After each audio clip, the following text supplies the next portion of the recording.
দেশব্যাপী ডেঙ্গুর ভয়াবহতা এমন বাস্তবতায় মানুষকে সচেতন করতে মাঠে নামল বিএনপি। সোমবার রাজধানীতে লিফলেট বিতরণ কর্মসূচিতে অংশ নিয়ে দলটির সিনিয়র যুগ্ম মহাসচিব রুহুল কবির রিজভী ডেঙ্গুর ভয়াবহতার জন্য দুষলেন সিটি কর্পোরেশনকে। এই ডেঙ্গু প্রতিরোধের জন্য মিউনিসিপ্যালিটি তাদের নিজস্ব গোডাউনে ওষুধ থাকার কথা, সেই ওষুধ সেখানে ছিল না, তার বদলে সেখানে অন্য জিনিস রাখা হয়েছিল। আপনারা জানেন ঢাকা দক্ষিণ সিটি কর্পোরেশনে এই ঘটনা ঘটেছে আপনার স্বৈরাচারীর আমলে, শেখ হাসিনার আমলে।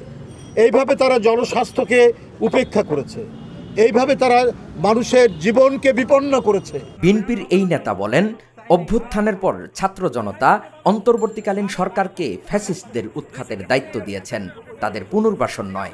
তারা যদি পুনর্বাসন হয় তাহলে এই দেশে আর মানুষ বসবাস করতে পারবে না। এই দেশ হবে জল্লাদের উল্লাসভূমি। এইখানে গণতন্ত্র, কথা বলা, মত প্রকাশের স্বাধীনতা চিরদিনের জন্য কবরস্থ হয়ে যাবে, গোরস্থানে চলে যাবে। এ সময় যৌক্তিক সংস্কার করে দ্রুত নির্বাচনেরও দাবি জানান রুহুল কবির রিজভী। তার প্রতি জনগণের যে আস্থা, সেই আস্থার যাতে ফলপ্রসূ হয় সেটা তো তাকে দেখতে হবে। এখনো আইনের শাসন প্রতিষ্ঠা করার জন্য যে সমস্ত আইন কানুন দরকার সেগুলো এখনো করা হয়নি। নির্বাচন কমিশন থেকে শুরু করে আরও অনেক যে কাজ আছে, বিচার বিভাগের স্বাধীনতা, এগুলো এখনো নিশ্চিত করা হয়নি, সংস্কার করা হয়নি। মশক নিধনে দ্রুত পদক্ষেপ নেওয়ার দাবি সাধারণ মানুষের।